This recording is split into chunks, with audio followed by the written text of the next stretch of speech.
And usually it's massa that causes us to go at each other. These ain't nothing but plantation fights.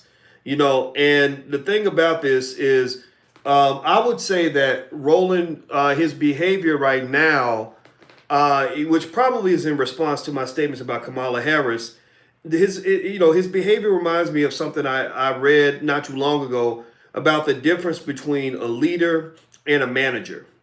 In the black community, we have a few leaders like people like Minister Louis Farrakhan and others, or yourself, who encourage our people to be their best, encourage them to do what's best for themselves, encourage them to rise to a level that creates freedom and independence and power.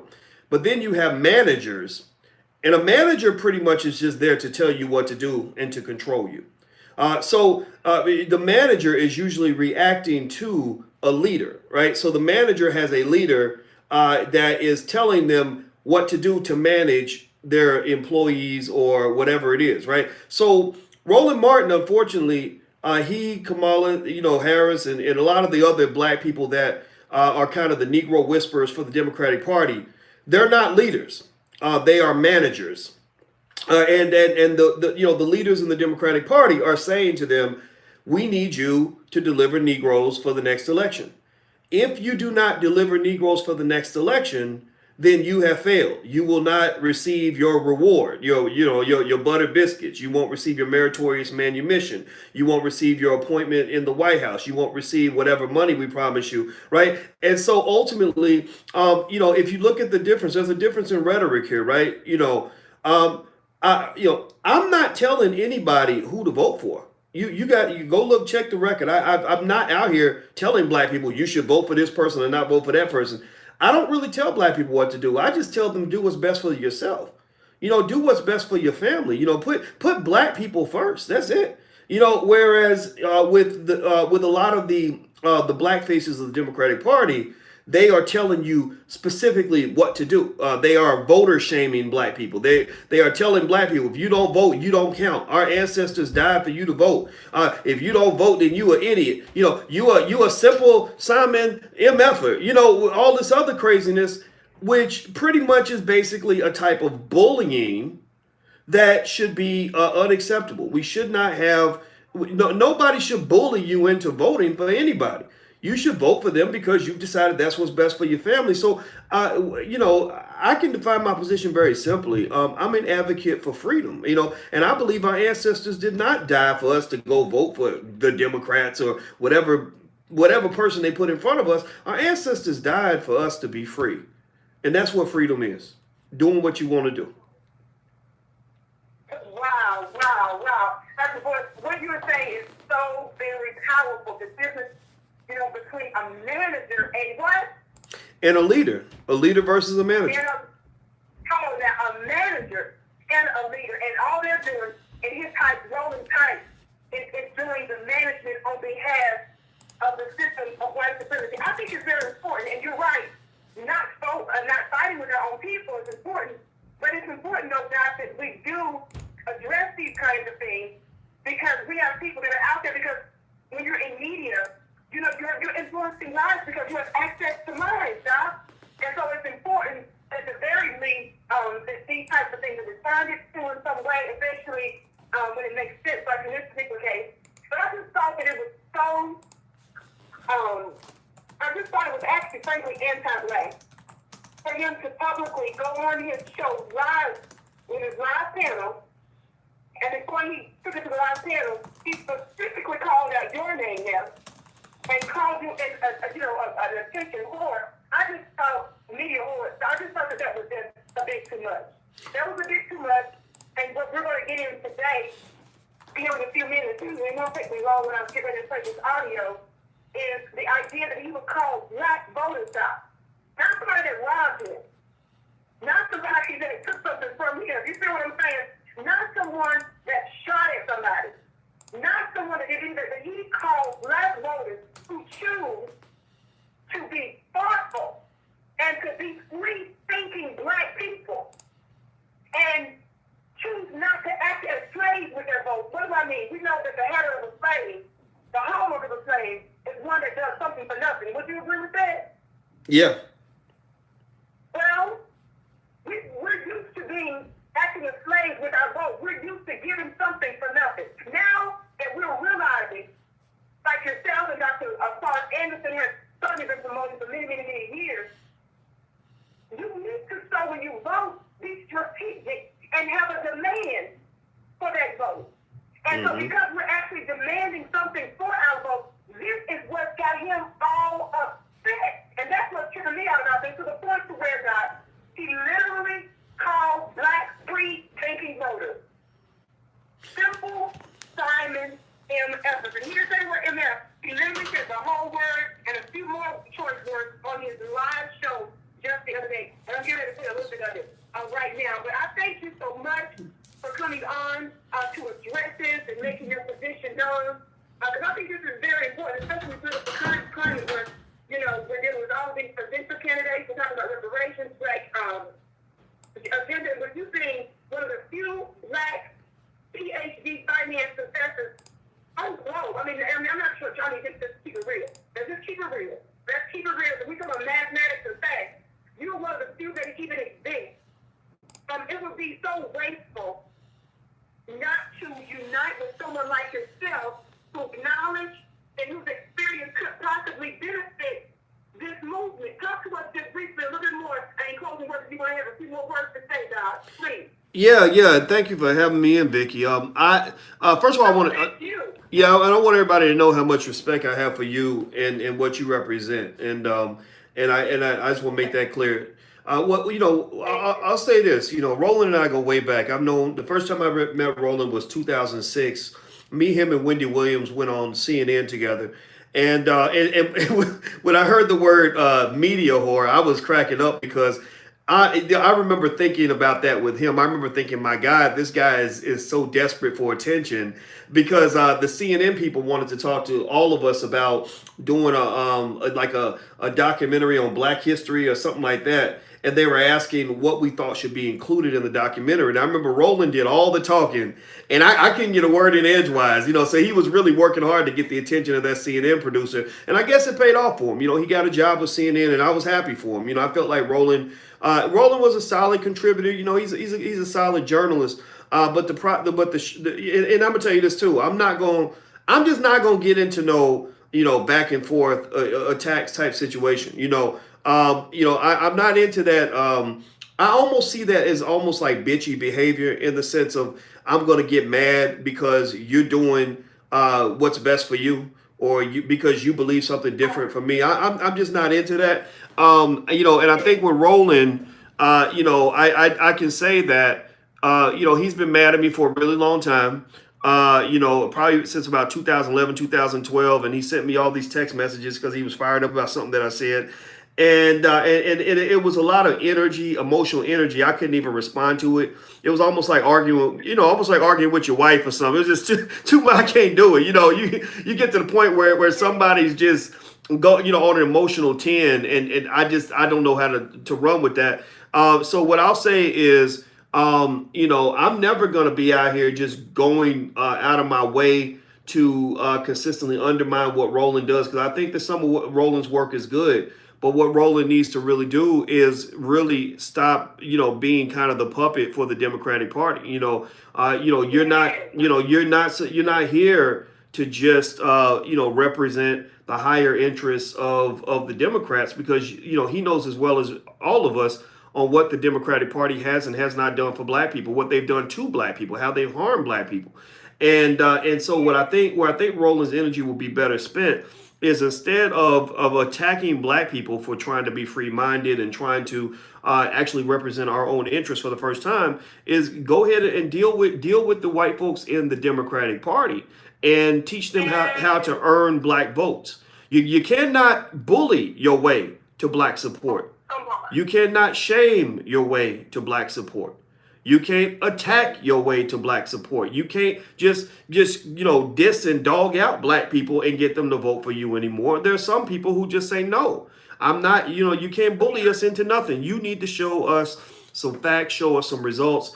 And so I think that Roland's remarks, honestly, are probably just built on frustration that black people are waking up and we're not just sort of blindly following the okie doke. And so, as they say, in Kentucky, where I grew up, the hit dog always hollers. So I think that this frustration you're hearing from, the Negro managers in the Democratic Party, that frustration you're hearing is basically them trying to adjust to a new reality where the things that you did to control black people in 2008 do not work in 2019 and 2020. That's what this is all about. Come on.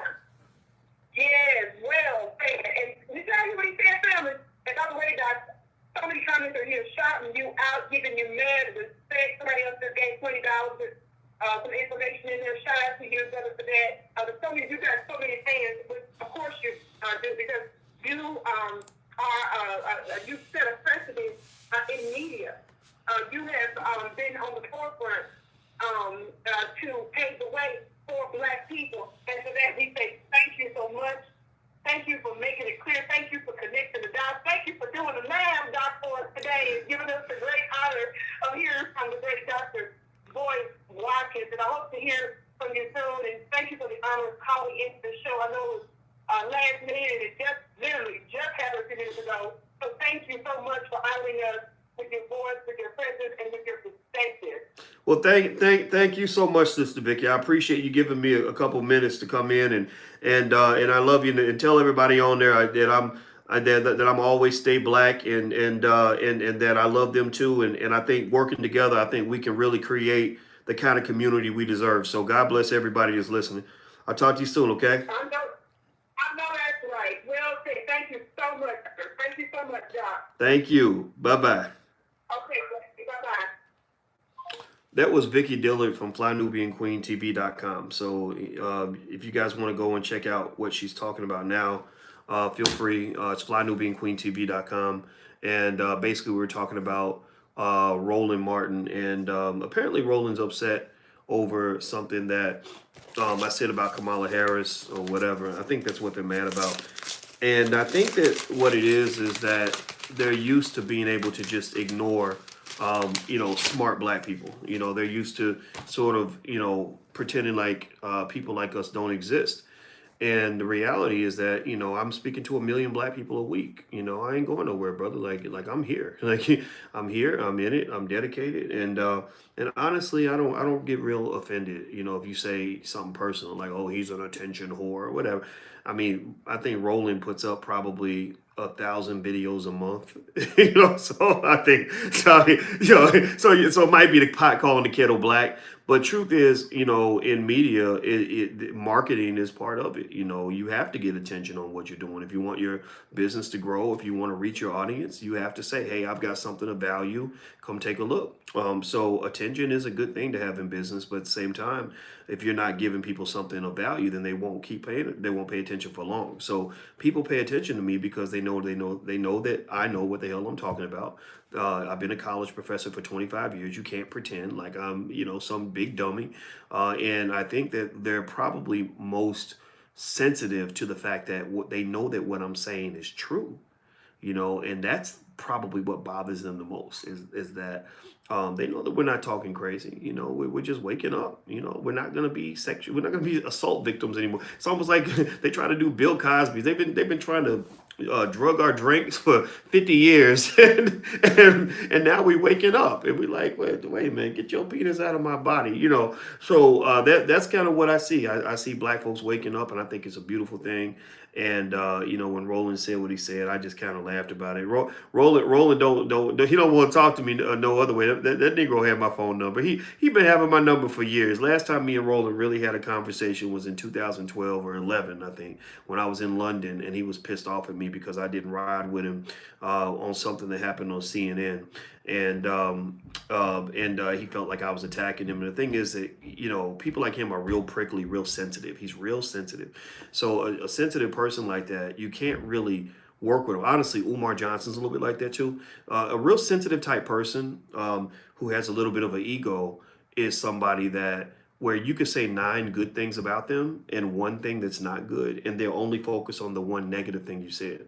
And so what that does, though, the problem is if you're that sensitive, then what happens is you end up ruining otherwise productive relationships. You know, you have somebody that you could work with. You know, like I told Umar and Roland, you can call me. Like you can always call me, and if you want my help on something, if I agree with what you're doing, I will support you.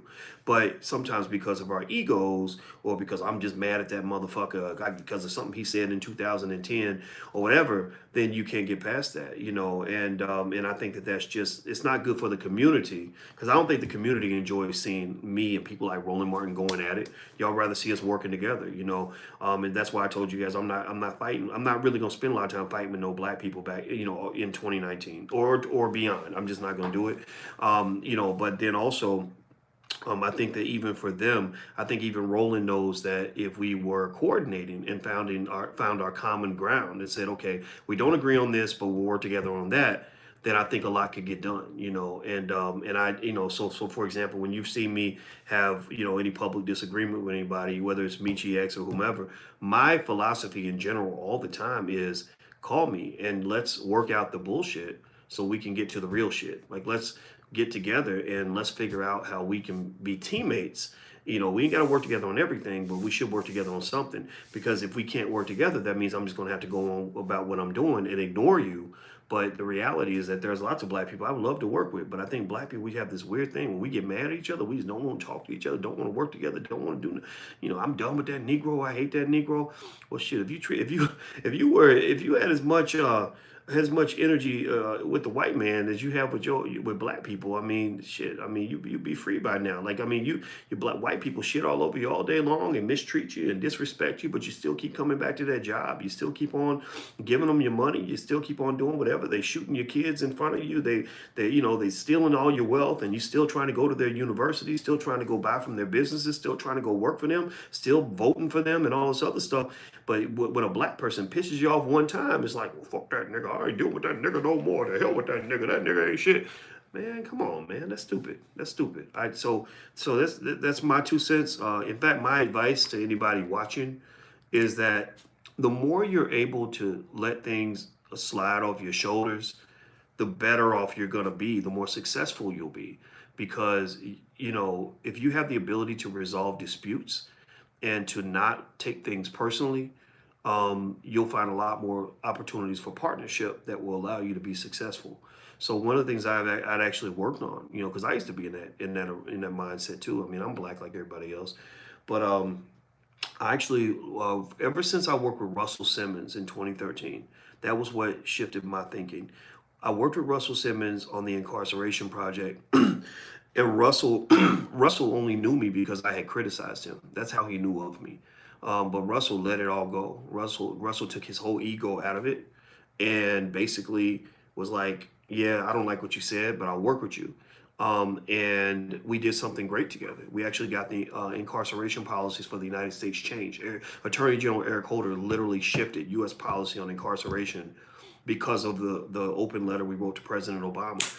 And I saw that happen, and I remember just thinking, man, how can this guy just forget about the things I said about him? And I learned from that you know that the more you can kind of let things go, the more you're able to kind of move forward. A lot of us can't move forward because we be holding on to the past. So if you think about it, if you're anchored in the past, how can you ever get to the future? Because you live in the past. So that's my 2 cents on it. So if you want to know my position on it, I think it's kind of funny that Roland's so upset about the Kamala Harris thing. I'm gonna keep asking questions. I mean, ain't nothing gonna change. You know, I think that the fact that you had such a strong reaction actually proves my point that much more.